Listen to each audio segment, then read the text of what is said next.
They threw them over there. Yeah,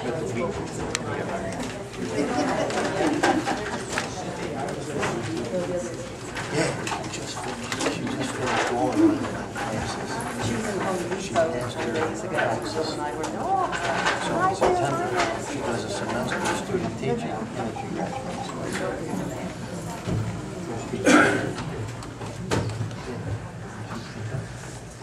how well Ellie's doing.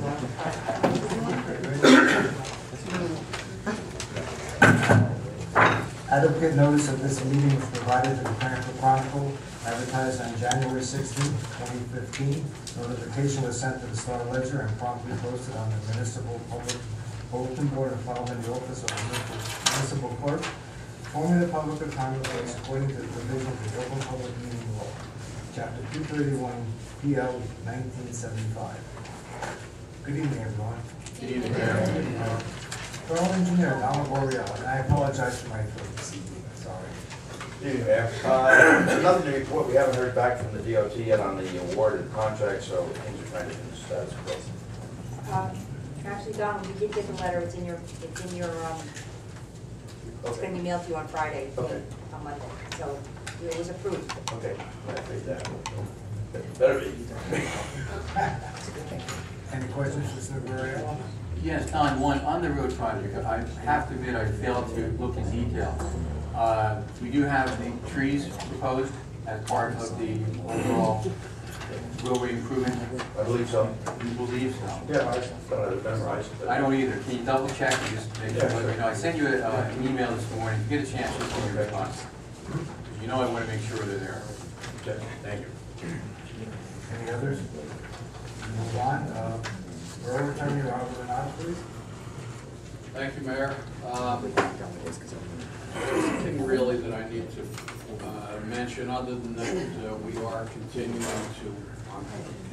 to try to bring the affordable housing issue to a conclusion, which, as you know, we need to do in court sometime between June 8th and July 8th of this year, so I'll be able to get that information from the planner and move forward. We don't have a lot of time left, so that's about it. Any questions, Mr. Renato? Mayor, I do have one for Don. I just thought of, rather remembered. Don, as I'm sure you've seen, Cranford's working on Holly Street, which is good for us. But what I noticed, of course, with my little pet road there, Gallows Hill, my small road that obviously I pay attention to. Between what we pave that Cranford paid for and what they're paving on Holly, there's a gap of maybe 5 to 10 feet of roadway that's not in great shape and not being taken care of.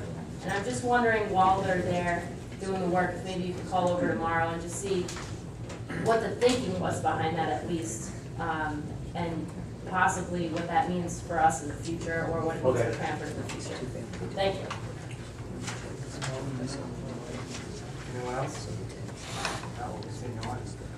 Administrative Clerk, Christina Ariano.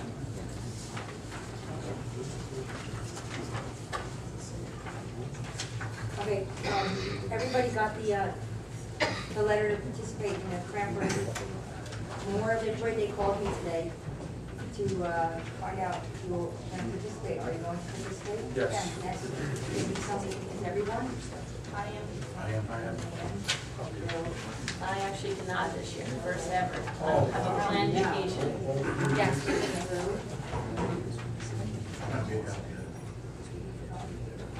Okay, I'll respond to you. Okay. Thank you. That's more important than me being there, right? I'll see what I can do. Right. I'll see what I can do. Just so everybody participating knows, you'll pick the banner up in the morning in the police department. That's just okay. Okay.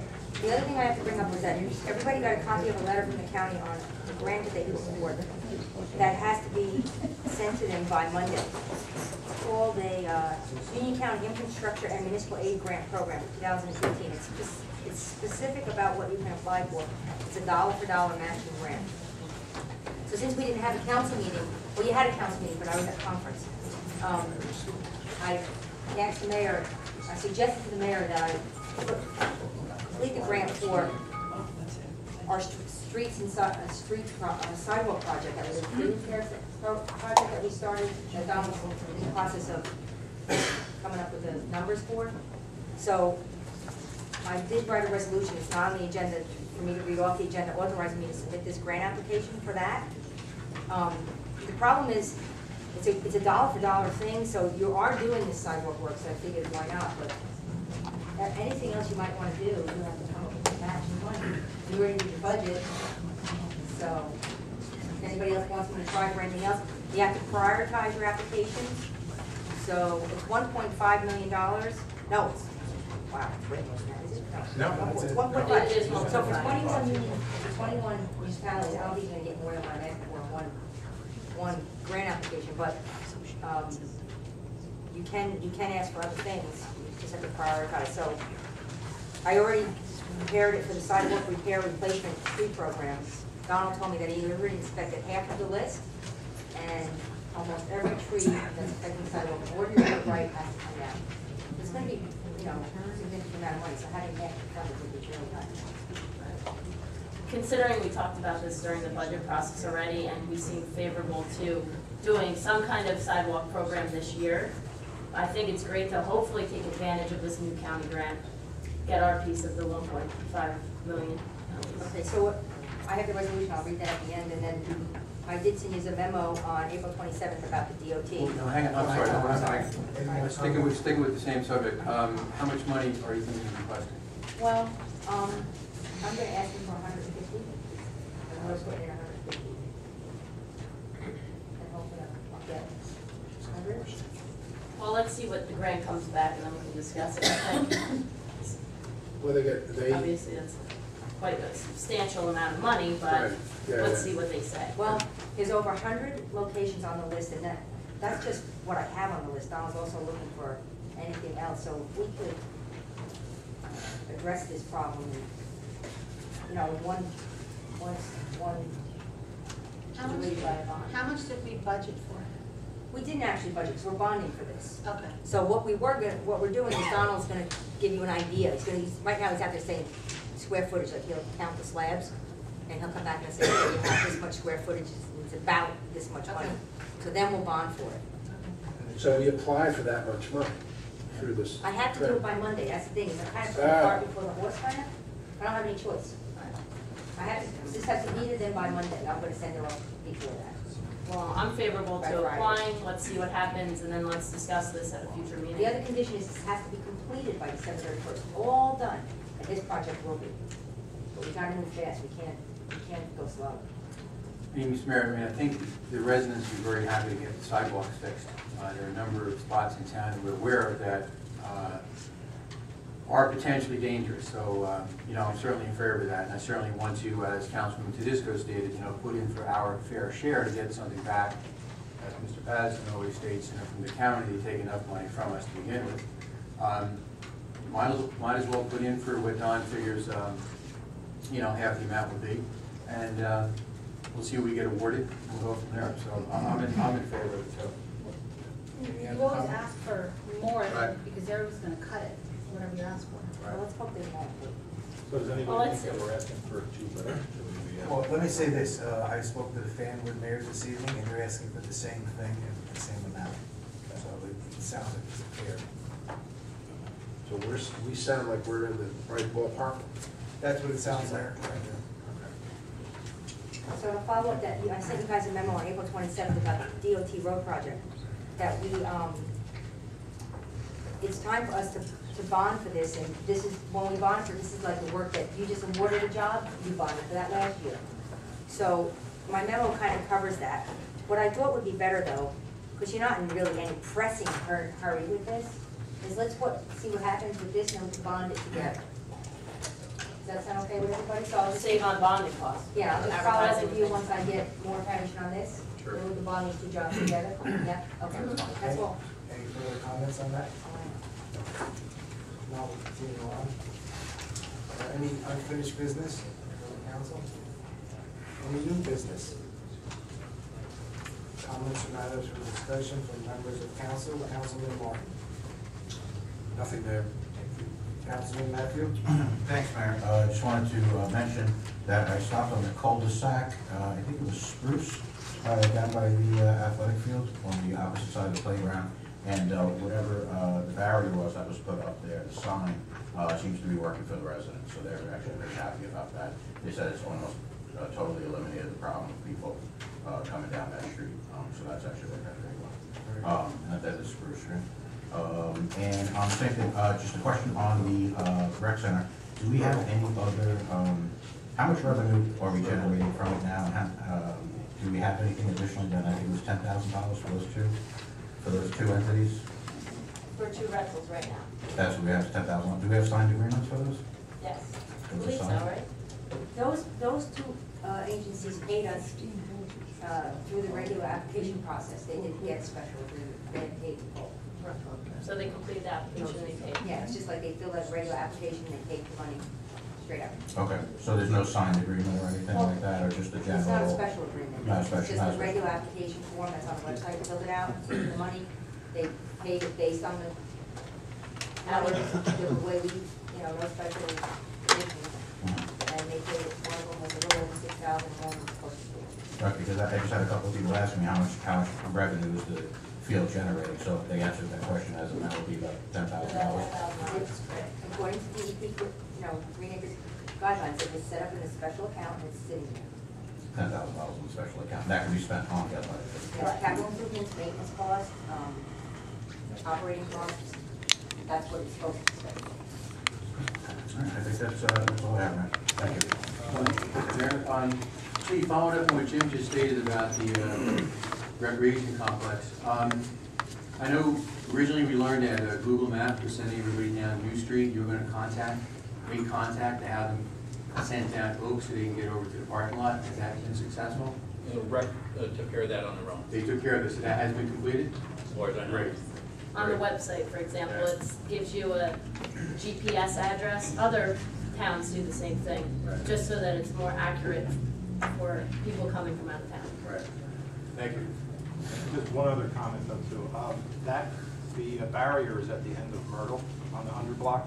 Is that where we have the sign, that's on the orange barrier cone? That tells people to park over on Rankin?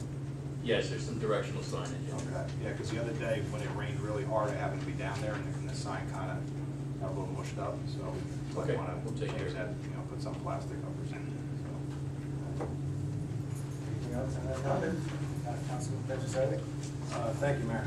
Yeah, I just wanted to just bring up, when we had our budget, the committee recommended for the police chief at the request of the $41,000 for the dispatch console and for the dictaphone for $18,000. I know that, Bill, you weren't here for that, but I wanted to have some type of feel for the council, because this is something, that the chief is also recommending, and it's something that's also recommended by the fire chief as well, to have proper communication between the fire and also to the police department.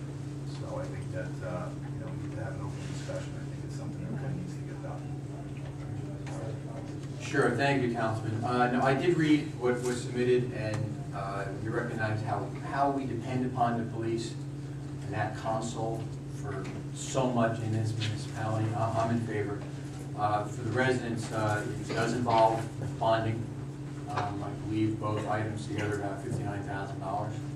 But I do believe it is something we need to do. We need to keep the police, the notification, communication, obviously with Sandy and Irene and everything else we've experienced with more to come down the road. We need to be current. So it is a bond, but I do believe it's something we have to do. And some pieces of that console are the original from 1983, so I think it's due for an upgrade. It couldn't get any younger.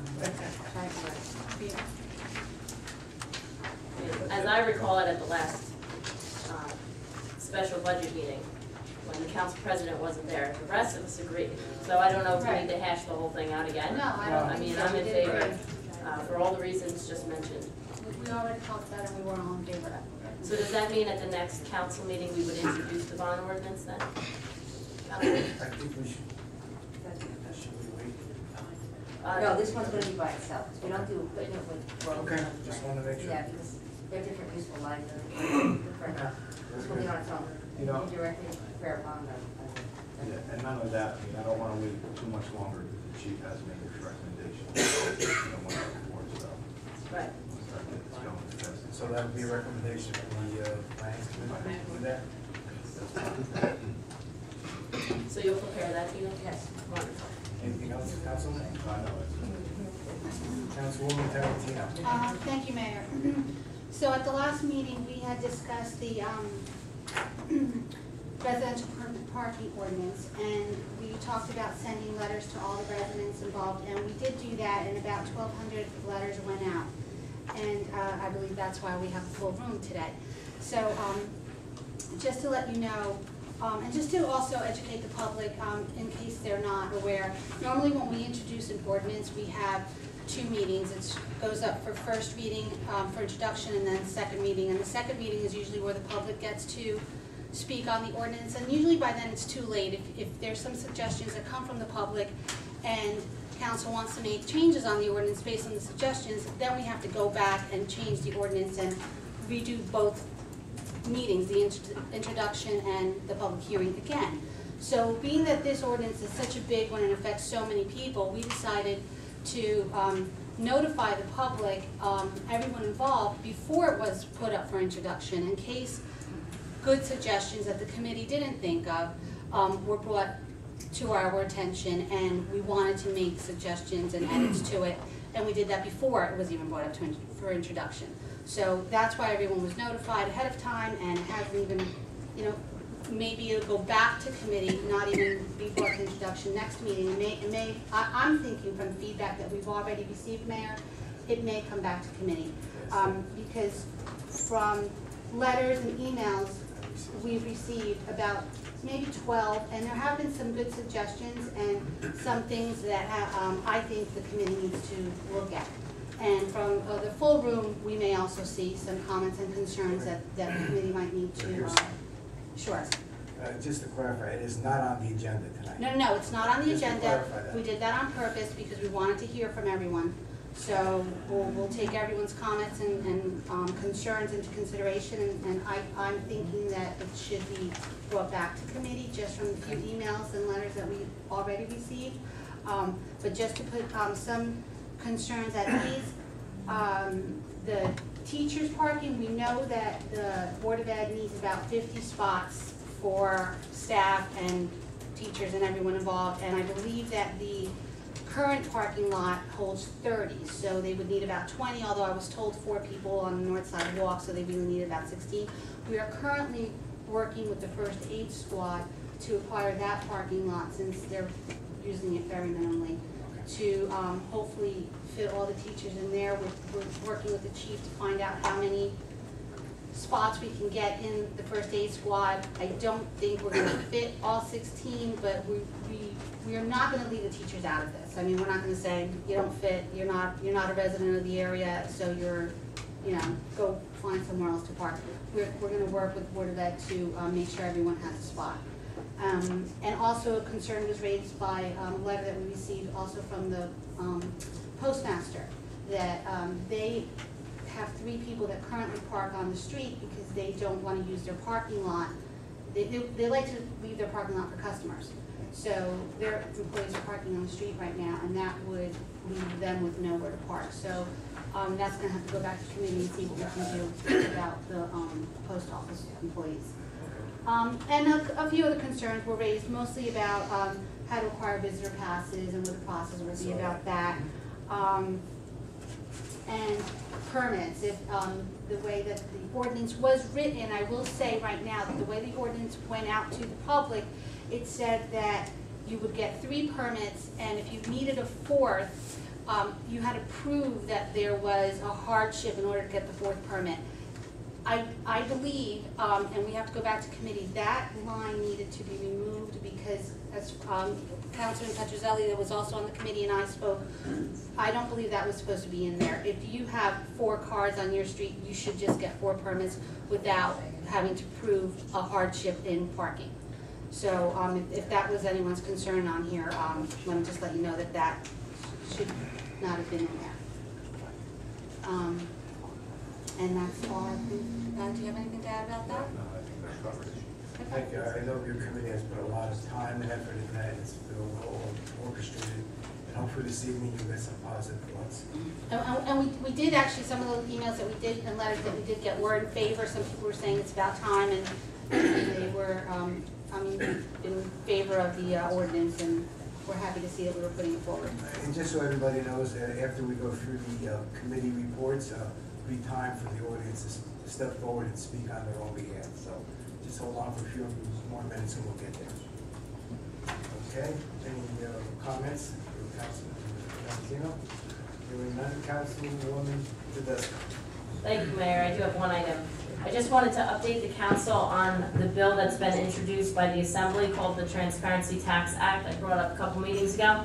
So this would essentially separate the tax bill among the municipality, school, and county, and would also spread the burden of tax appeals among all three entities rather than just the municipality as it is presently. Our tax assessor did not offer a direct opinion on it, as she said it won't impact assessments, but our CFO took a look at the bill and shared her thoughts as well as questions with me. So I contacted the office of the Assemblyman who's sponsoring the bill and spoke with someone in his office who has asked me to forward the CFO's comments and questions, and so I'm awaiting a response from that office of the Assemblyman, and I'll update the council when I hear back from them. And I also noticed in our council mail that Union has passed a resolution supporting this bill already. So I just wanted to bring everybody up to speed on that. Thank you. Thank you. Council President Neerstadt? Thank you, Mr. Mayor. I want to thank everybody for coming out. First off, we really do value your input, so we look forward to hearing from everyone tonight.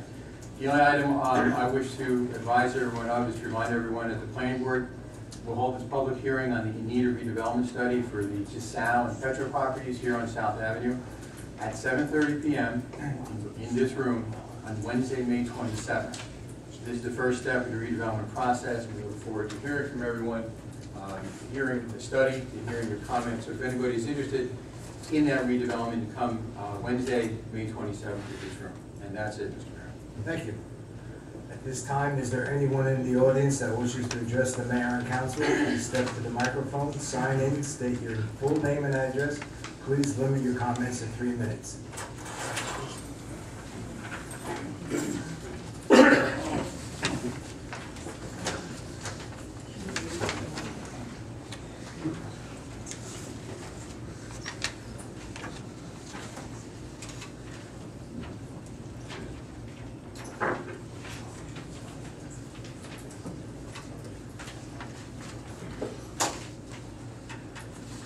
My name's Joseph Ide. I live at 436 2nd Avenue, between Walnut and Maple, basically directly opposite the park. I have two concerns. One of them I think you addressed. I have 3 adult children. I have 4 cars, probably soon to be 5, when my youngest gets there, because they're all in college, they're going different places. The limit on number of permits should be limited to maybe 4 or number of residents at that address. Second thing is enforcement. I'm really concerned because, and the mayor knows this, he was over my house when I was talking about this, every day, every single day, from 2:30 to 3 o'clock, between the no parking anytime sign and the no parking or standing sign, there are 6 or 7 cars. There's a police officer, usually right in front of the school, and people park there with impunity. And when there's snow, I can barely get out of my driveway during that time. Now, maybe I have a different interpretation of no parking anytime and no parking or standing than other people, but when I've asked people, you know, even when there's spots across the street, there's 2 cars parked there right now, where they're using the park and they'd rather park on that side of the street. So if that can't be enforced, what makes me think that a 2-hour parking can be enforced? There's 15-minute parking, I assume, for visitors outside the school. Those spaces every day are full from beginning of the day until 3 o'clock, and it's the same car. There's no parking drop-off zone. And maybe I have a different interpretation of no parking drop-off zone, but that means no parking. And from 2:30 to 3 o'clock, it's lined with cars. Now, I realize I live on a difficult street, but if we can't enforce 1 block of illegal parking, then what makes me think that the entire town can be enforced with 2-hour parking, which is much harder to enforce than no parking anytime? And I talked to the mayor about this, I talked to the police chief about this, I talked to the desk lieutenant about this. I've talked to individual police officers about it. And either the people are being ticketed and just eating the tickets continually, or we're not enforcing it. So this ordinance I'm in favor of, because I think parking in the town, probably there are people way worse off than me, especially down by the bus stops. I could see where that would be near impossible. There are people way worse off than me, but I have no confidence that this would be enforceable, unless we're going to go out and hire a couple just parking enforcement agents. And if we do that, I think we run the risk as a business community of getting the reputation that we're anti-outsider. Because I lived in Maplewood where that was something that was done.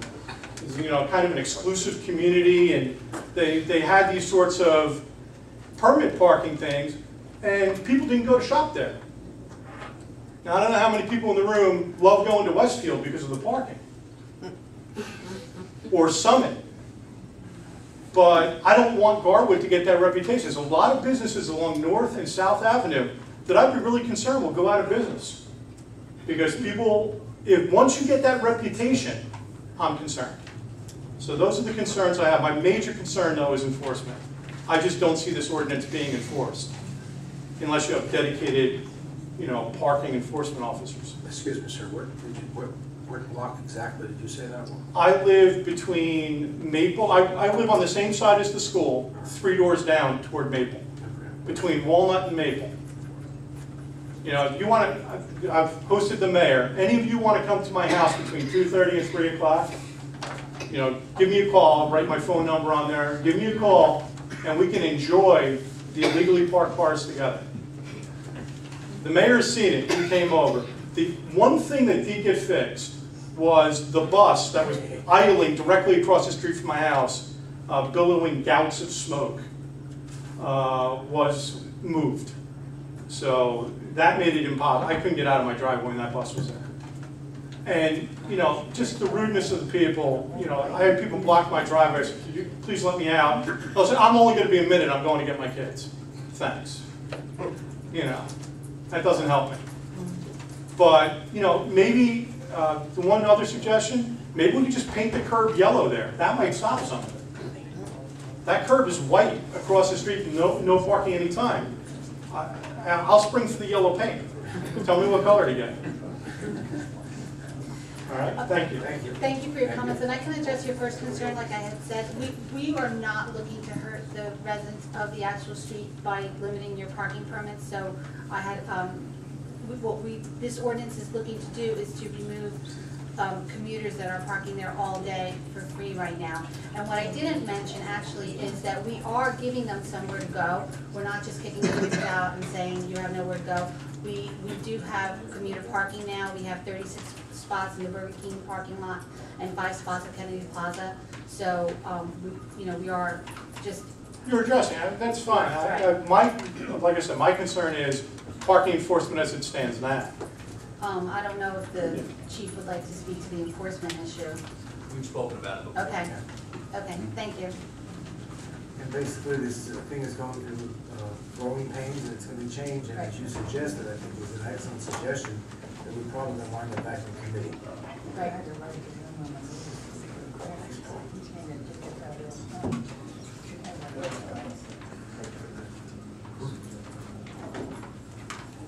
Someone like to step forward, please?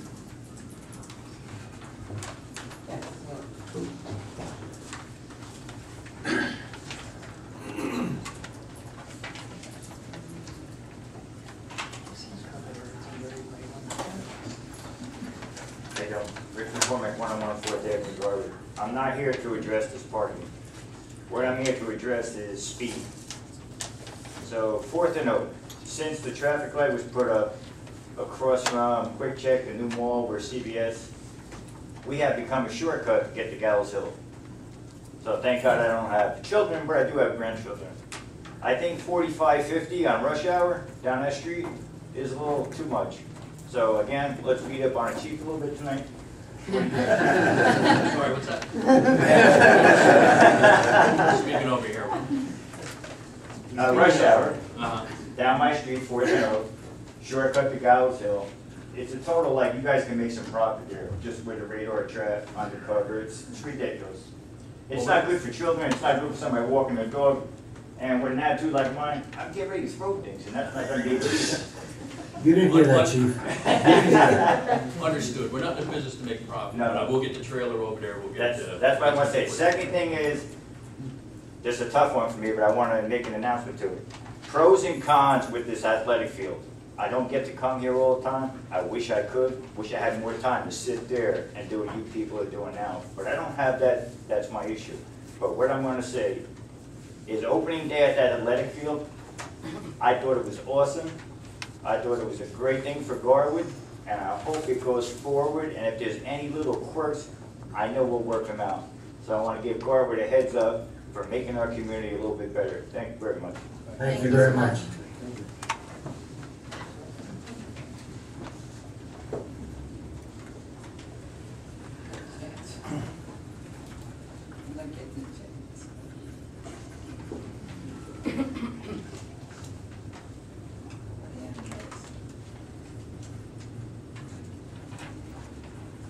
Tom Pettis, 101 Chestnut Court. Actually, I'm here to talk about the sports complex also. I saw in the last copy of the Gazette that there are a lot of good senior citizen activities during the month of May here at Garwood. I was very happy to see that. However, one of the selling points for the sports complex was that it's going to be used for everyone from preschool to senior citizen. And I was just wondering, Mr. Petrozelli, since you were in charge of that, why are the senior citizen activities not being held at the sports complex? Well, I think that's really up to them. They have the option to stay at the firehouse or if they want to go down there. From what I hear, that most of the seniors are more comfortable at the firehouse because that's where they've been having all of their programs. And it's really up to them. You know, firehouse was built with public money, so was the athletic field, so it's really up to them as far as where they feel comfortable to go. I can speak to that. The senior meetings that are twice a month will stay at the firehouse only because they don't fit in the meeting room at the sports complex. But their activities, like their exercise, Zumba, and those types of things, we are slowly working into maybe moving those activities into the sports complex. Okay. Councilwoman Tarantino, isn't there also a June picnic that will be there? Yes, the June 20th. Yeah, that picnic always was held at the athletic field. That's why I specifically said And then May. while it was being constructed, we moved it. So June 25th, the picnic will be back at the sports complex. Okay. So since the sports complex opened a month ago, we found out that the meeting room is too small for the senior citizens to meet there. Well, No, we knew that all We along. knew that when it was being Okay. constructed. The number of seniors that we have, you'd have to have 5 times the size building down there. Okay, we found out that the baseball field is too small for the older kids to play on. No, Well, that's- we- no. no, that's not You're wrong. correct. You're wrong on that one. The field. Councilman, For the older students. Well, the field is a Little League size field. Right. Okay, up to 12, okay? We allow 13-year-olds to play in our Little League. We're not part of the Little League. We are the Garwood Baseball League. That field has been a Little League size ever since it's been built. It's not too small. Other But the towns- older students cannot play there. They have to play out of town. Older students mean who? Whatever the next If you're level is talking up for about, Little League. if you're talking about the grammar school, they have never played there. Okay. They play on a larger field. It was never built for that. Okay. So I don't know which children you're talking about because it goes up to age 12 because it's a Little League size. Okay, well, I read that students, Garwood students have to go to Kenilworth to play if they're over a certain age. Mayor, It's wrong. I It's can wrong add to it because from we mine. we merged with Kenilworth during the construction of our field because we needed a place to play. Kenilworth decided to expand their field to a 50-70, meaning that you pitch from 50 feet and the bases are 70 feet apart. They decided to do that on their own. We did not decide to do that because during the construction, when they actually did their field, the baseball league came to me and asked for the increased size field. I went back to the contractor. The contractor said, sure, we can do that, but it's gonna cost you $44,000 to increase the size of the infield by another 10 more feet, which we are not willing to spend. So Kenilworth did that on their own, and I believe we're also partnering up with Springfield right now as well, and they went to that same size 50-70. So that was a voluntary action by them, but we did not decide to do that because of the cost.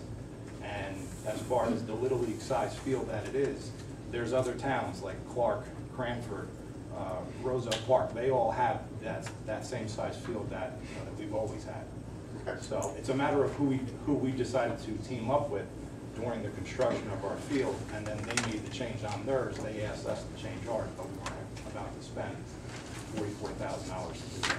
Okay, now, a couple meetings ago, there was a man here who said his children had gone up to the field, to the turf field, to play several times, and the field is always being used. So I went to check it out myself, and it looks like it's rented out 5 days a week to people from Westfield and Clark. So I guess the Garwood students don't get to play on the turf field because it's rented out. It's great that we're bringing in income, but I'm sorry to see it's not for Garwood students.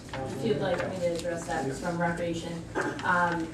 Yes, it is being rented out. As I mentioned, I feel it's a balancing act. The Rec Commission feels the same in order to leave public time as well as generate some revenue. Children can go there up until 5 p.m. during the week, except on Fridays it would be up until 4:30 p.m. when Recreation actually holds their instructional soccer for 3 to 5-year-olds. And then on the weekends, Saturday is completely open. The Rec Commission actually extended the hours until 9 p.m. so they will turn on the lights for a couple hours to allow for more time on the weekends for children in town to play. And then on Sundays, there is some time available. It is rented as well, but of course with rentals, weekends are desirable, so it's a balancing act again between, of course, I don't think anybody would be in favor of renting it the entire weekend, but then to turn around and tell a rental, no, you absolutely can never have a weekend, I don't know that you'll get that. Okay, and one last question. I noticed that the restrooms, in most recreation areas, the restrooms lead to the outside. So if someone is going there, they can use the restroom. The restrooms there are locked up like Fort Knox. So if people want to go have lunch in the picnic tables, they can't use the restroom. If people want to go use the bocce court, they can't use the restroom. If parents of preschool children want to go and let their kids play there, they can't use the restrooms. So I'm wondering why the restrooms didn't lead to the outside so people could use them. So that was all. Thank you.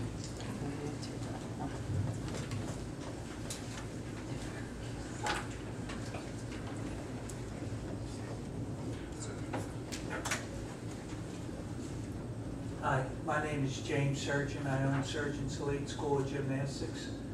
And on West Street, it's 2-hour parking.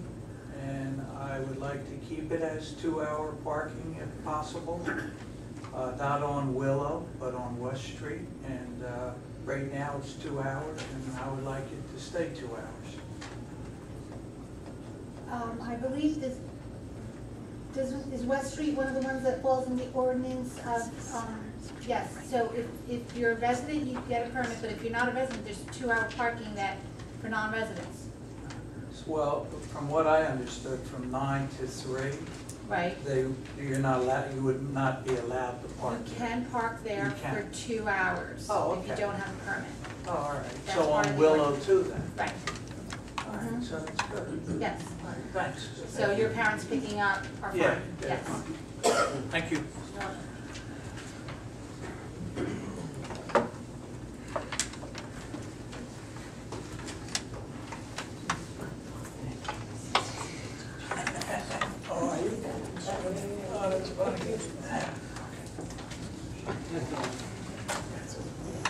Yes, grown parents know if you two Willow Avenue, Galway. I have 2 quick questions. People are very upset about the letters they received in the mail excuse me, about the letters that they received in the mail about parking. Okay? They want to know, is it going to be stopped, what happens if you have company and everything else? With these permits that you have to get for parking. Okay? So I told them to come to the council and figure it out. Question number 2, maybe the engineer can help me. There's a hole on Willow Avenue, a nice hole. I'm sick and tired of putting that cone back over the hole in the middle of the street. That's the one right off the center, Pardon? Mrs. Nutt. It's the one right off the center, Mrs. Nutt. In the middle of the street. Right Down off Willow off the Avenue. center, okay. Okay? Yes. The one you showed me. I'm aware of it. Fred has been, had Cranford in with TV, the line, to see if Yes, I saw that. yes, see if there was a break in the line or whatever. The line seems to be clear, there's no break in the pipe, and Fred is preparing to fix it. It's been going on for quite a while. Thank you. Thank you. Do you have any idea when that's gonna be I fixed? spoke to him today about it, or yesterday. I'll follow, yeah, absolutely. Made a Thank you note of very it. much, Council. Anyone else? Please step forward, sign in, please.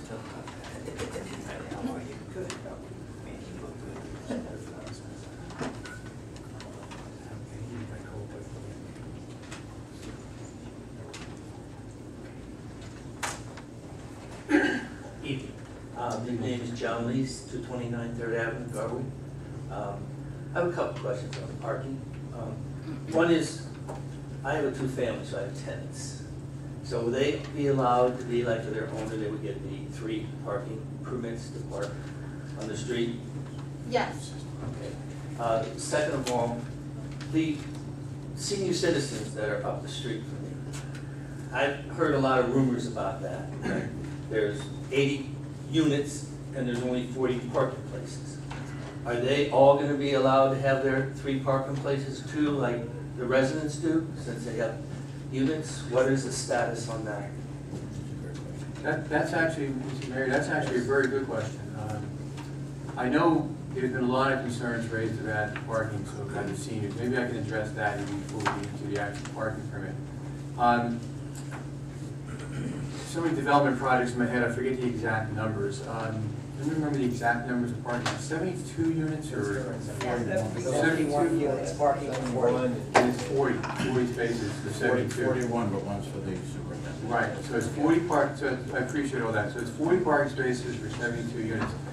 The other thing is there's a big difference between age-restricted and senior housing. Age-restricted is over 55, senior is over 62. This is a Westfield Senior Housing Corp project, so it is for residents over 62. And, you know, I'm sure, I'm a licensed professional planner in the state of New Jersey. I've been dealing with this for about 30 years. And people don't, I know people have a hard time recognizing this, but study after study after study, and senior project after senior project after senior project has shown that what you really need is 1 parking space for every 3 senior citizen housing units. Now, in the beginning, bound to mislead you, in the beginning it's probably going to be tough, you know, with people moving in and everything that's associated with 72 units being occupied. But I have no problem whatsoever going on record as stating that those 40 spaces for those 72 units will indeed be adequate for the people who live there.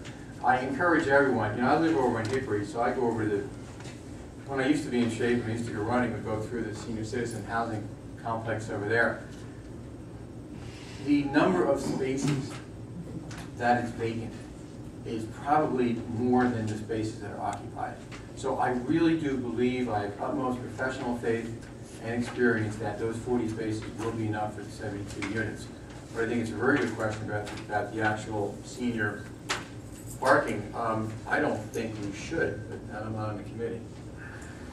You don't think that we should Give give them them 3. extra parking for their, well, that would have to come to the committee. Yeah, absolutely.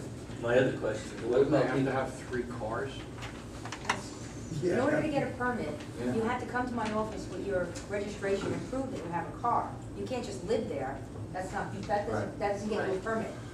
You have to have a motor vehicle, a registered motor vehicle, and you have to prove it. You have to fill out an application, so, They're not- residency well, doesn't get you a permit. Yeah, those units, I don't profess to be a planner or a traffic engineer or know anything about how many parking spaces are utilized, but that particular development is a low-income senior housing unit. It's not, age restricted is something entirely different. It could be age restricted to any age. There's age restricted 55 units, there's age restricted 62 units, but this is it's a HUD subsidized unit, so whatever the number might possibly be will probably be even less than it would otherwise be. So, but it's not, it's not a stuff they advertise the active results. But what about people visiting? If you have 8 people, so you have people visiting, you're gonna have, I don't care if you have 10 or 20, that's gonna make a big difference in the streets of Second Avenue, Third Avenue, and that's gonna make a big difference. Again, Mr. Lees, when I talk about 1 per 3 units, that includes visitors. I was speaking to the architect on this project just last week, and he told me every town is different. I'm not comparing Garwood to any other town, I'm just giving you another example. He said, we finished a project up in Kearney, and for over 50 units, they have 12 parking spaces. And if you look at the engineer standards for parking, I know it's hard to believe, and I'm sure it'll be an issue at some point Very, down the I road. mean, I don't know anybody that's 62 that doesn't have at least a car. But what I'm saying to you is, have you been over to the senior housing in Westfield? No, I haven't. I encourage you to go over at any time, and it might be surprising to see, and I state for the record that the number of spaces out there, in the beginning, I'm sure it's gonna be top flight with everything. But when they get settled, those spaces will be enough even for the visitors. My other question is, if you have someone visiting you, you're supposed to get a parking packet for that. If it's So more that- than 2 hours. If it's more than 2 hours. So let's say I have someone come in, someone from town comes in at 8 or 10 o'clock at night, and sort of surprises me and wants to stay overnight. What happens then? Is there anybody here to get a ticket? Is there any way I can get that parking ticket? Is there any way that that'll be handled? And what hours will I be able to get someone and get these parking permits? You can also, if something like that arises, you can also pick up the phone and just call dispatch and let them know that you have someone there. I mean, right, Chief, we spoke about that? Yes, the ordinance itself is in effect until 3 o'clock in the afternoon as written, and it Right. doesn't apply on the weekends. Right. So overnight guests. Right. Yeah, it's only 9 to 3, so if you have somebody staying overnight, they're not gonna be affected. Oh, they might stay the next day. Well, eventually, you're gonna have to So notify somebody. so that they're staying. what time, let's say, would you, so you just call the police It's station from or 9 to something? 3, so if you have a situation like that where you didn't know ahead of time or were able to get a visitor's pass, you can just pick up the phone and call. All right, so will more information be coming out, telling us about this? Yes, yes, and that's why we're going back to committee. And you have 3 passes per household? Well, If you have 3 cars, you We're have going up to to 3? change that, I mean, it's, right now, the way it's written, we wrote 3, and then if you needed to get a 4th, you had to, provide, we're changing that, so if you have 4 cars, you have to prove that you have 4 cars, you have to show the registration for 4 cars, but you will be able to get 4 permits. Okay, my other question is, what type of impact is that going to have on your staff? Are we gonna have to hire more staff to handle these parking permits and have more people to handle these things, with people coming in, change? Because I understand that if I move or come out, I have to then return it and give it back or something along that line, you have to return them? The sticker sticks to your window, so it's not returnable. But you have to let them know, and you have to let them know that You it's... move away, it's invalid, Yeah. it won't work somewhere else. And what about permits for people that are visiting? You have to return those? I wasn't sure on that, Yes. how that, so you do have to return that, so people will be It returning will that. be dated, if you have a visitor, you're gonna say, I I have a understand. visitor for 2 weeks, so the permit Okay. will be valid for 2 weeks. Right, Then you but can then, go away. but someone's gotta come back and staff, someone's gotta be here, so it's gotta return. We can rewrite it so that you don't have to return it. have an update on it, so you don't have to, we don't anticipate hiring any. The whole visitor pass aspect of it is going back to committee so that we can fine tune that. Okay, that's all. Thank you very much. I'm sorry, could I ask you a question as long as you're there? We've been told, the council's been told, the reason why they're doing this, I know you're asking a lot of questions as though it's a, and I'm sure it sounds like sort of an imposition, but everybody else is saying, or the people that we've heard from have said that you can't park in front of your house anyway because commuters are parking there. So, I mean, this isn't something that the council came up with to make it difficult for the residents. It was to solve a problem that's been brought to them that they can't park in front of their houses because the commuters are there. So is that not true? On 3rd Street, I do not believe that's true where I live. My 3rd Street is, we have a lot of two-family homes in there. And we have the two-family homes, so we have extra cars with people that are renting. So we have our places are filled up as it is with renters. So anything extra, and like this, that's why I'm concerned about this, senior citizen place. We just couldn't handle it. And then we're gonna get complaints with our renters, and then we're gonna start moving those over. Mr. Lees, let me ask you a question. But I have not. We started, this sort of started with 2nd, and also on the south side with Willow and Myrtle. And our fear, and we're asking questions, we don't have the answers. Our fear is if we just restricted the 2nd, commuters are going to go on to 3rd. Right. And do you think that's a legitimate concern, or should we take 3rd out of the equation? No, if you limit 2nd, I do think that the overflow. Right, and that's why we did that. That I do. And that's why we agree included with that. on something. Okay, I just wondered. If I could just say, Mr. Lees, you brought up some very good points, particularly about the senior housing. I know it's 62 and over. My recollection of when the debate was going on the Westfield housing, even though it is 62 and over, the age is skewed way older than that. The ages were something like the average age was something like 78. That may account for a little bit of what Mr. Mear's talking about. But again, you can't, okay. That's why I understand, because 10 years or 20 years ago, all that might have all been true. But I don't know what it is now. I'm well above 65, and I'm still driving in full going. Yeah. I don't know anybody in my family, and I come from family 11, they're all over 62, and every one of them drive. There's a single one of them that doesn't drive. No, absolutely. So, I just can't. I find it very hard to believe. I think what we have to remember here is that it's low income and some of them may be taking public transportation. But the other thing that I was concerned about that you brought up with visitors was because it was senior housing, I was thinking of caregivers.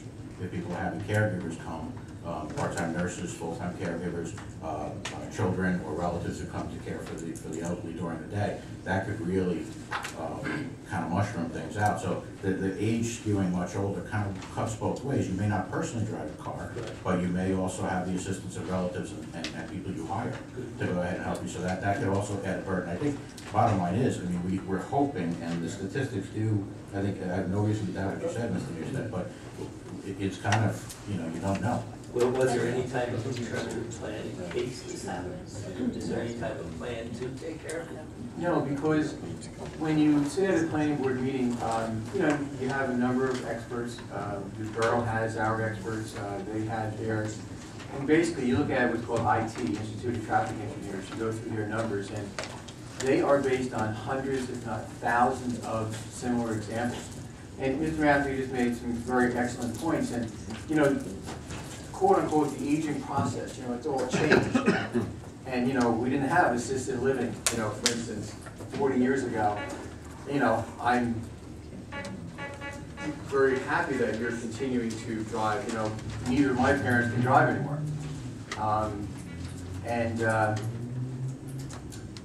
Bob mentioned, low-income housing, and that's going to scare people too, and so which we should take care of that before we go any further. Low-income housing is not people who are making, $4,000 a year living on subsidies. It is our senior citizens, it is our parents who are living on Social Security and a small pension. And how do I phrase this? I understand the fear of a lot of them driving, but it really doesn't happen, not in that type of development. It truly doesn't happen. Time will tell. Okay, one other question I had on the senior housing list, and this is all rumor that I've heard. I've had nothing let's squelch that rumor now. Yeah. Are they paying taxes? Are they senior housing, or is that, They they pay- pay any taxes They to our, pay to our the, community? they pay the same amount of taxes as St. Anne's did. No, Well, we're getting a actually- pay- I know. Yeah. Okay. So I want to make that statement first, okay, because people think we're losing dollars. We're not losing dollars. St. Anne's obviously paid nothing. Okay, I'm gonna disagree with that. I'm gonna- And now, okay, Bob mentioned, and I heard Sarah mention also, okay, about the pilot, so if you want to get into that. Right, so basically, we are receiving $30,000 a year from that, being there. 30,000? Right. I know what it would be 80 if there were units? homes. I pay almost that, and I only have one unit. I don't know about some of you others, I mean, Or you have 2 units, I think. I myself and Sarah, I but I'm getting a third of that on that. I mean, Right. 80. Everybody is. Right. I completely understand with you. I completely understand what you're saying. I live 1 block away from you, so I have a lot of the same concerns that you do.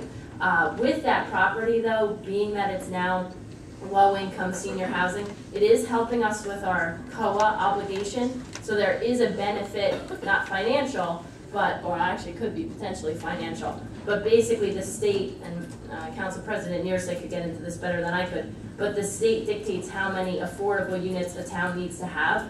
So that really helps us get to that number that the state says we need. If you don't comply, you could get slapped with a lawsuit, which would be big money. So at least there's that benefit too. I'm with you about $30,000, I'm 100% there, I agree, but at least there's that benefit too. Yeah, I just wanted, if I could just respond, unless you think we all think the same, I'm going to dissent a bit here. I do believe we're losing money on this. It is true to say that the Roman Catholic Church was paying us no taxes. This senior living center will be paying payment in lieu of tax of $30,000. That's net plus 30. We also did not have full-time senior citizens living there to the tune of 70 units. We had a Catholic school. So I would venture to guess that the amount of services that are going to be expended toward that facility versus the amount of money that we're taking in, it's fractional for what it is. So I think that this is a big, huge liability, although you are correct in real dollars, we have gone from 0 to 30,000. I mean, because I know I was with a family for 37 years, and we had that same problem, you know, having to have a certain amount of things. But I mean, I know towns say, all right, they move it to this town, they move it to that town, they have this town get it, and The courts disallowed that. The courts disallowed that. They allowed that? Well over, Bob, 10 years ago? Long time At ago. least, but I mean, Yeah, if we're, they you know, disallowed if you're discussing, I mean, I don't know that we Well- need to have a philosophical discussion about senior housing, but the purpose of it was not to make money. The purpose of it was to provide a place for senior citizens to live in Garwood, so that people who could no longer afford to remain in their homes because they were on Social Security or whatever, could remain in Garwood. That's what the purpose of it. The thing was, it wasn't to make money. If we wanted to make money, they could have let Ward come in and build whatever it was that he wanted to do, luxury apartments and so forth. That's the purpose. That's actually not true. That's not true, Mr. Renaud. Let me- Just if I can say, if I can correct something Mr. Renaud said, there is no restriction at all to Garwood residents. Garwood residents have absolutely no, excuse me, hold on a second, can you just let me finish? He said to have residents remain in Garwood. If you're a senior citizen on a low income and you cannot afford to live in Garwood, you have absolutely zero primacy when it comes to that. That was my Because next question. because that is a HUD facility. Right. Okay, so it has nothing to do with seniors in Garwood. If you get on the list and you're from Garwood and you're lucky enough to get in, God love you. Because you are in Garwood, it doesn't mean if you're anywhere else in New Jersey, if you're anywhere else in the United States, you have the same pecking order to get into that facility. People from Garwood have zero. Yeah, I don't remember saying that it was restricted to Garwood. You said remain in Garwood. For people to remain in Garwood. People who live in Garwood an opportunity To remain in Garwood. Well, Same as, get on the all the way list. to Westfield, same as everyone else. They don't get any, there's no preference for it. Right, there are people from Garwood in the Westfield housing. There are people in Garwood in the Cranford housing. Mr. Matthews is correct that it's HUD.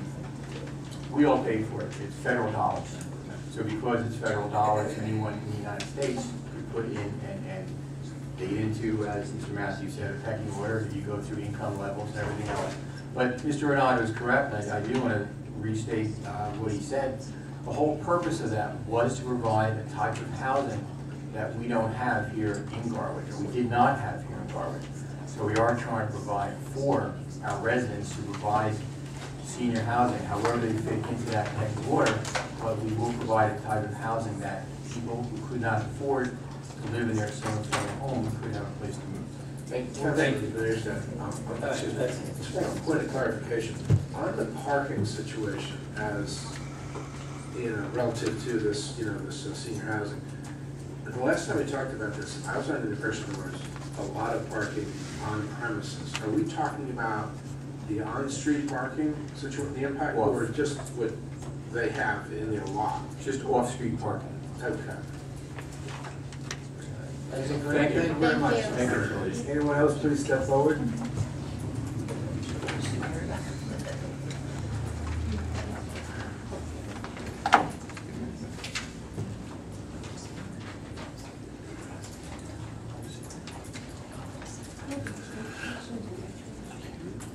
Leona Suford, 22 East Westfield Avenue, Roselle Park.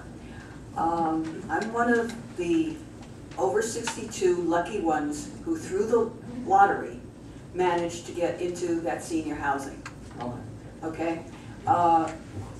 It is nearing completion and occupancy because the target date was at the end of spring, which means somewhere in June.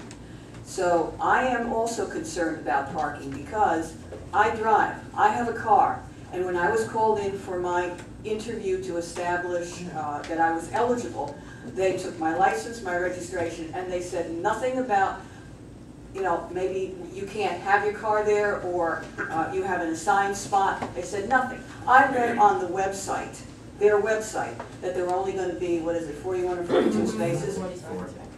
Okay, for 72 units. One of which is an adult or family, whatever, I don't know, is going to be hired to be an on-site superintendent, okay? And as people have mentioned, there are going to be visitors, especially caregivers. I have also applied to all of the senior housing in Union County, and I visited every one of those locations, and all of them, the space ratio, parking space ratio to what I could see the size of the complexes was a lot more than this one here in Garwood. So I am very concerned as to what's going to happen when, we're not all going to move in on the same date, probably not even the same month. But what happens when all of the units are occupied? And theoretically, some people can have 2 cars because 2 people can live there, husband and a wife. So is there any way that they can be made to purchase more property to put spaces down? I mean, what is your solution if we don't have enough parking on site? Street parking. Street parking. And then how do we do street parking? Because if you have a house, you can get your permits, okay? And that is very logical, house, street. But here, if it's not assigned parking, those of us who wind up going away for the day somewhere, coming home, and we can't park on the premises, now do we have to get permits, every one of us, so that we can park on the street?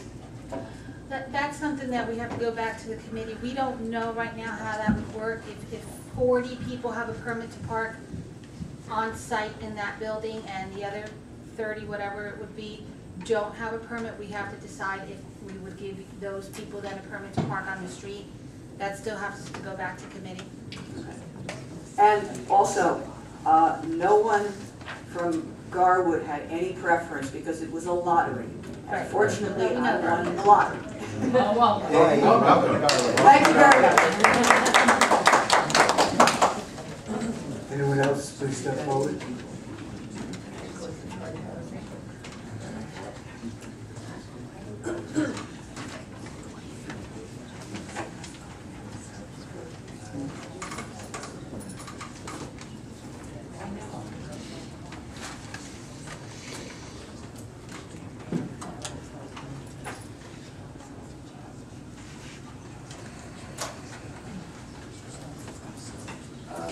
Grouchy on Center Street. I think this is overkill. excuse me. The problem is the commuter parking, and all the residents are being forced to comply with everything. They're the ones that should be applying for a permit. They should have a place, if you want commuter parking here, then you should have an area designated with a green parking line or something saying, this is for commuter parking between the hours of so-and-so, and you can only park on these certain streets and these certain things for whatever. Now, we live in town, we pay the taxes. I understand there's a little problem here with commuter parking. They don't want to pay the fees in Westfield, they don't want the fees in Cranford, so they come to Garwood. They love us, okay? So, but now all of us have to, we have a friend coming, a relative coming, we gotta obtain the permit. First of all, this is a public street, Garwood's not a private community. All the imposition is on the residents, not on the commuter parkers. Mr. Rusty, we are providing a place for the commuters to go and park, but there's no way unless we... But I have a sister comes to visit me from Long Beach or wherever she, whatever, anyway. I gotta get a parking permit for her because she decides to stay all day, overnight, the next day, during the week. I have a plumber coming, somebody to fix the roof or anybody. They have to sit there, put their car, their vehicle there, whatever, and they have to be there maybe all day. I gotta run to town, the onus is on me to get a permit to have a guy to come to fix my roof. This is insane. The people are causing the problem of the commuters, not the residents. The town is so small, we've always had a parking problem. Right, so then how would you suggest that But we have to get the permit. We gotta get the thing. We gotta get the visitor. We. What about the commuter? So then how would you suggest that we have the commuter not park in front of your Designate house? certain areas in town for commuters. We are doing that. Mark it with a green line, whatever. You're only allowed to park on these streets and these places, and you go get the permit. We should be allowed to park anywhere. It's a public street. We are doing that for commuters, but then they still can legally park in front of your house if they want to, unless we put this in place. But that's not my point. My point is it's a public street. Garwood is not a private community. I could go to any town and park in front of somebody's house. I don't need a permit. The owner does. That's what people are complaining about. I'm just saying. That's what people have complained about. They have I come know to they us. have complaints, but why is everything on the resident? Do they park in front of your house, can I ask? Do the commuters park There's in front of your a house? yellow line in front of my house. Because there's a lot of people here who park in front of our house. No, that's not my problem. My problem is that all of the onus is on the resident that lives here. You're making us miserable because now we're afraid we're gonna get a ticket, our friend's gonna get a ticket, the plumber's gonna get a ticket, we gotta run to the town hall. Where is that helping us? The commuter's the problem, we're not the problem. You're not gonna have to get a visitor's pass for a plumber or any of those type of... Well, if they park over there on the street and they're only allowed to be there for a couple hours, it takes them 5 or 6 hours. If it's an obvious plumber or a work vehicle like that, the police can see that that's... That's not the point. Mrs. Dombrowski. It's a public street and not a private community. Mrs. Dombrowski, I would ask you to listen to your words. It's a public street. Right. Anyone can park anywhere. Exactly. So I ask you to, if you can, and I mean this seriously, because we don't pretend to have the answers, we're trying to work Well, this that's out. what I'm trying to explain. But I'm trying to give you my thoughts about the situation because you're making us do all these things. Mrs. Dombrowski, if a commuter is allowed to park anywhere, Right. how is the... I didn't say anywhere, I said a designated area on the Okay, street. so where are we going to designate? So I I'm don't going to know. go through this with you, and I apologize, this is going to sound... Well, I don't know, but I But mean, I'm going to take you through the process, because this is what we go through. Where would we designate? And I'm trying to figure out an answer, where would we well, designate? that's what I'm trying to figure out. It wouldn't be better to say, okay, if you want, these parking places on Willow are All allowed right, for so commuter parking. people live on Willow. Yeah, well, people they're not live gonna on be- every street. Right, but they're not going to be happy if you designate the curb for commuters. So where do we designate for commuters? So we did. I'm trying to think this through. How do we do Well, this? if you're saying that you could only park here between 9 and 3 for 2 hours on any of these streets. they're gonna park anywhere in front of anybody's house between 9 and 5 for 3 hours. And they're commuters. Commuters won't park there because they can only be there for 2 hours. Well, that's for 2 hours. But somebody's gotta watch to see if the car is parked there for more than 2 hours. So the police will enforce that. Yeah, but this is what I'm saying, you're putting all the onus on the residents and making your life miserable because you live in town. Let's make the commuters' life miserable and make them do things, not us. So, We should have the right to It has park to be wherever we in order for want. this to work, it has to be a two-parter. We have to give the commuters a place to go park. Well, why don't you take the parking lot over here that the town owns and make that a parking We place? do, we have a for commuter the parking commuters? lot, Mr. Brown, we have a commuter parking lot, and we're giving the commuters somewhere to go. But then in order to have them not park in front of your house, we have to. But where are you having them go? We have commuter parking now at the Burger King parking lot, and we have commuter parking in the. But that isn't enough for all the people that are parking. That's what the problem is. There's not enough of parking places for them. So why are we making our life miserable? Let's put all the onus on the commuters, not the residents, is what I'm saying. so Mrs. Dabrowski, let me go back, because I'm taking your suggestion, and trying to move it forward.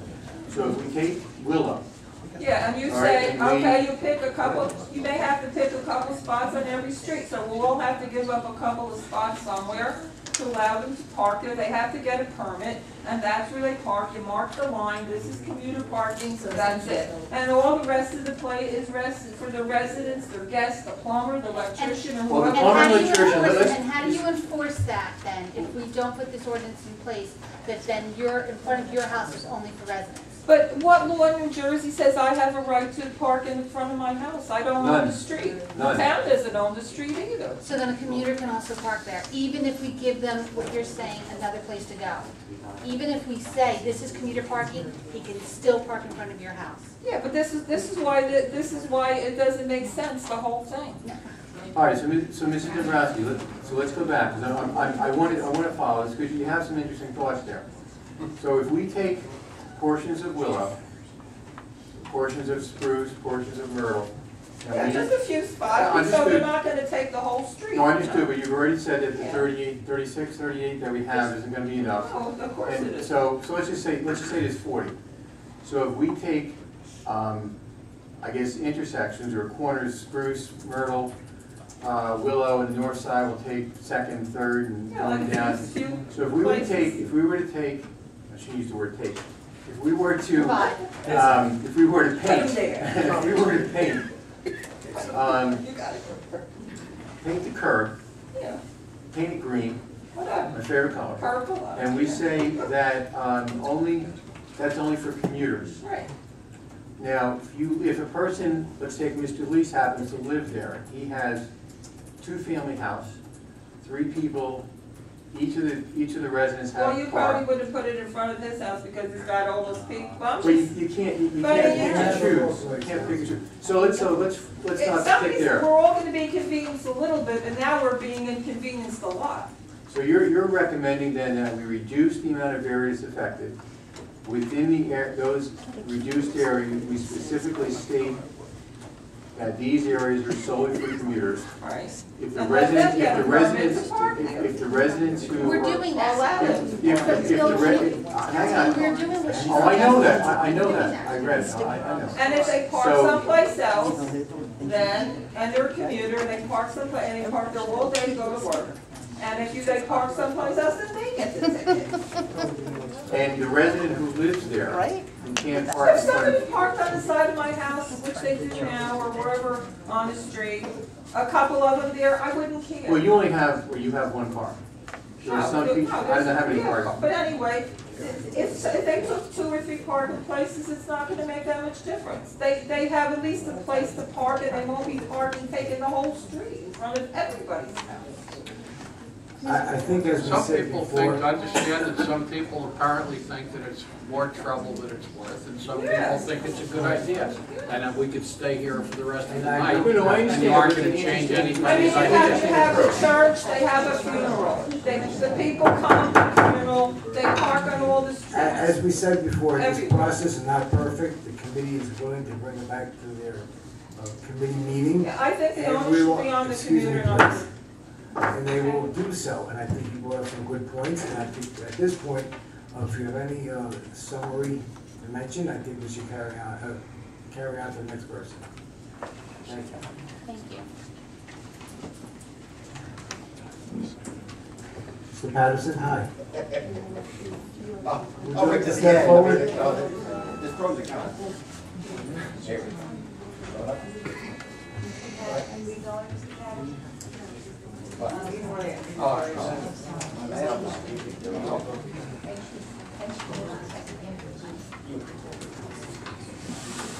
My name is Tamara Benton, Patricia Elias and I are Lincoln School teachers and presidents of the Broward Education Association. We just want to keep it short. We'd like to say we're pleased the council is addressing the parking situation now. And regardless of whether or not there is a new commuter parking ordinance, the situation at our school does need to be addressed. We're happy, Mrs. Tarantino, thank you for assuring us that the teachers and staff members at Lincoln School will have sufficient places to park. We're grateful for the opportunity to share our suggestions, such as considering that there are approximately 10 spaces directly across the street from the length of our school property.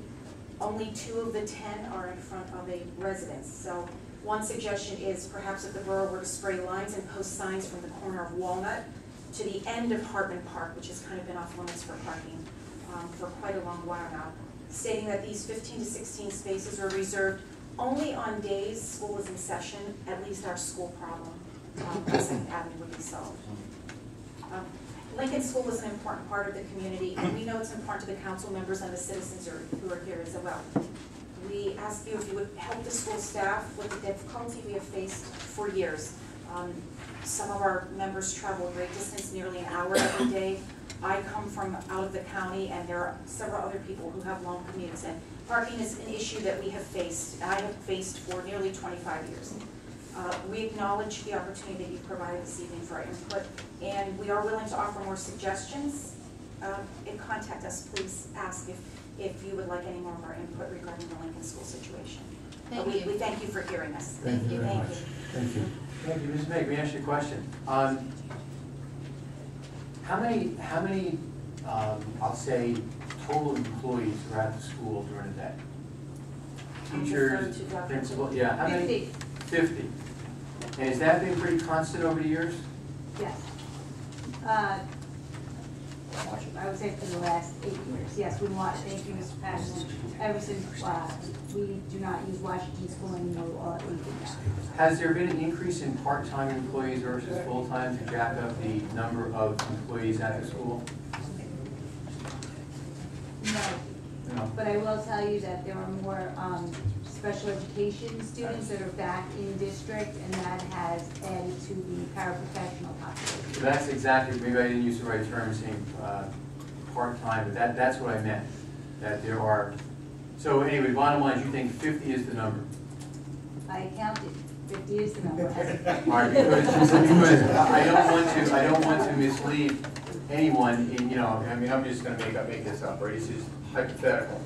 You know, if the population grows, suddenly there's 55, there's 60, there's 70, there's gonna be a limit as to, you know, how much parking can be provided. So I just don't want to mislead you. You're asking me, do I think our staff population will grow more? Yeah. And I would say, no, I don't think it would. Even with the special needs and the other things that go with that. Okay, I just want to get a solid number. Thank you. And just an additional consideration, although I didn't mention it before, there are times where parents do come to the building for, let's say, an IEP meeting, a supervisor of a student teacher, perhaps an assembly presenter comes to the school, and we also don't have parking available for our visitors. And that's an issue, right? I mean, it's difficult to welcome the cat in the hat to our Radio Across America assembly and say, unfortunately, we don't have a place for you to park. And they're unloading, you know, equipment and things like that. So, I mean, that is an additional issue, and I think that's a concern that should be considered as well. Thank you. Thank you. Thank you.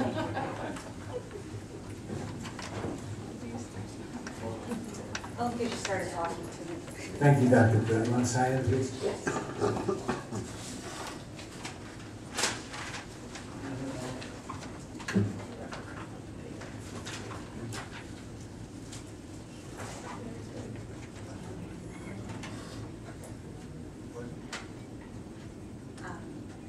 too want to thank you, because we've been back and forth with some emails, and I do know that this is a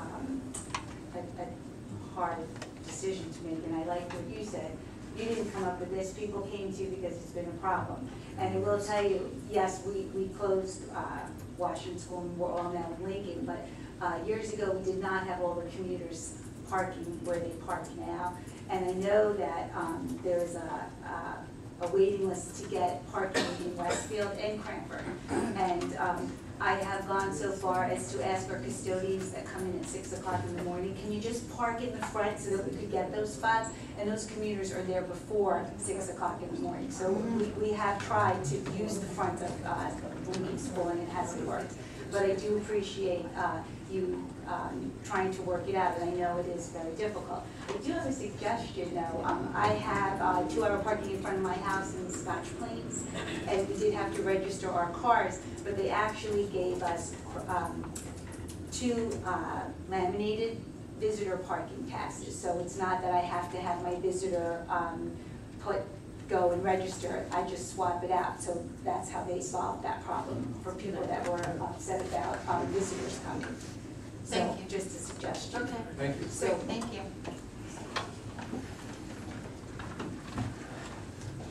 Anyone else?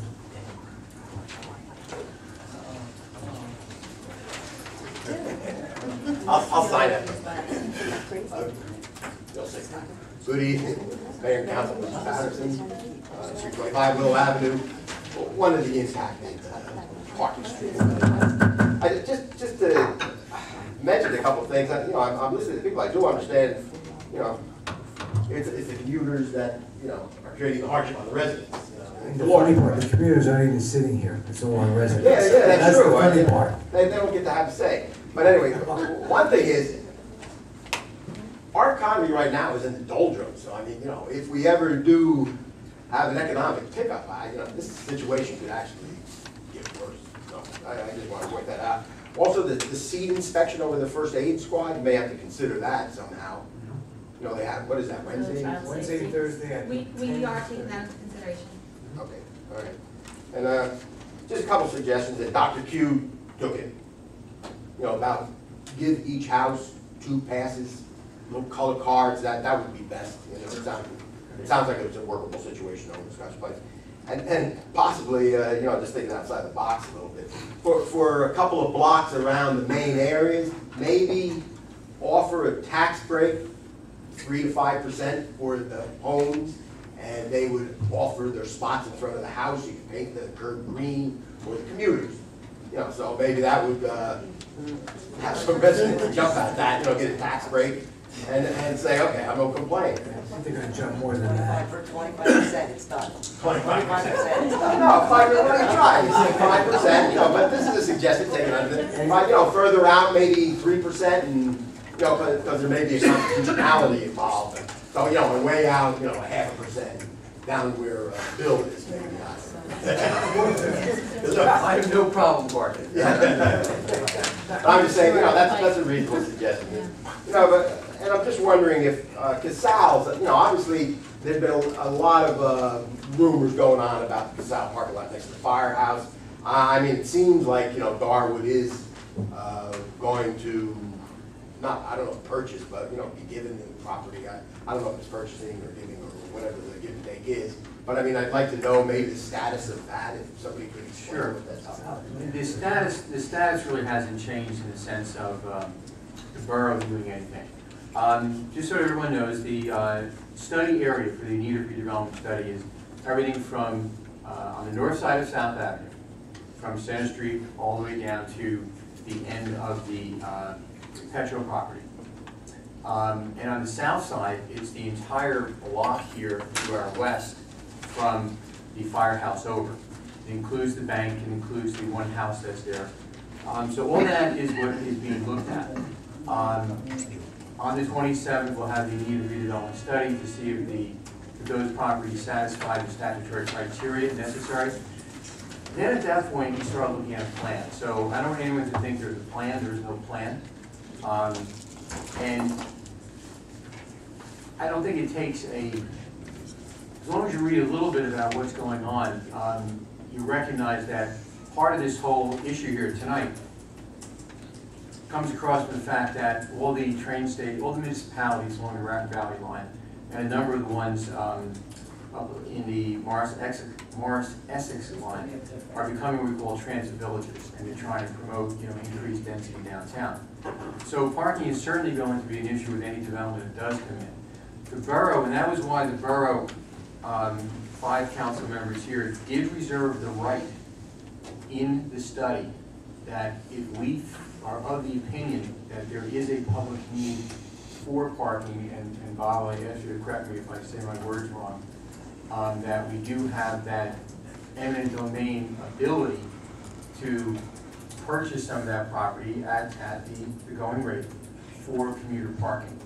And so that is something that we certainly continue to have the option to do. We have not moved from that point where we continue to keep that in place. I didn't want to bring up maybe there's negotiations going on, but I mean, you mentioned market rate. I thought maybe there was going to be something more favorable. Oh, Bruce, when you get into those negotiations, absolutely. You never know. You never know. All right, There might be a Bruce Patterson parking spot there. Green? And just maybe, I know you have the commuters parking, and there are people here talking about enforcement, but it seems like, maybe around budget time, that's when the enforcement's going to come out of the woodwork. Maybe you balance our budget with tickets. Residents don't want to hear that. By the way, all parking ticket revenue belongs to the town, or does it goes to the state? It's a portion. It's a portion. I know that. Same with the portion. It does not all come here, no, absolutely not. We share the wealth. All right. And just one thing, we ran out of agendas, during the break. We have to keep it for. Okay. Thank you very much. Thank you. Thank you.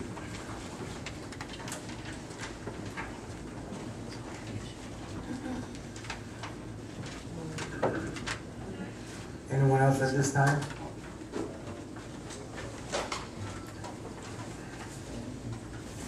I'd like to give you guys a lot of credit for putting this forward. Because as I read this, it says, no person shall park any vehicle other than displaying residential parking permit, go on and on, from 9 to 3, Monday through Friday. The issue that we are talking about here today starts at 5 o'clock in the morning till 7 o'clock at night, and that's called commuter parking. They may not park in front of your house, but they are parking in front of somebody's house. They are parking in front of businesses that cannot conduct businesses. This is why we are here today, people. You're not going to have a visitor 9 to 3 every day, 5 days a week. And if I recall, the police department has little things on top of their car. They drive up, look at your license plate. They can tell if you're a resident. They can tell if you're from Clark. I don't think we have to worry about that. I just want to make that clear and voice my issue. Thanks for listening to me. Thank you. Thank you.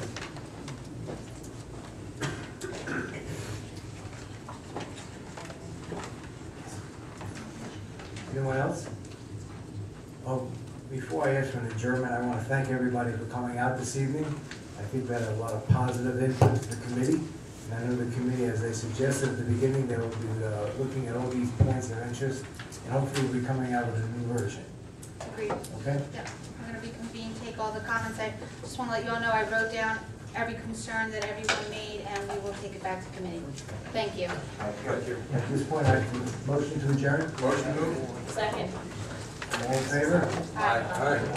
8:40, please.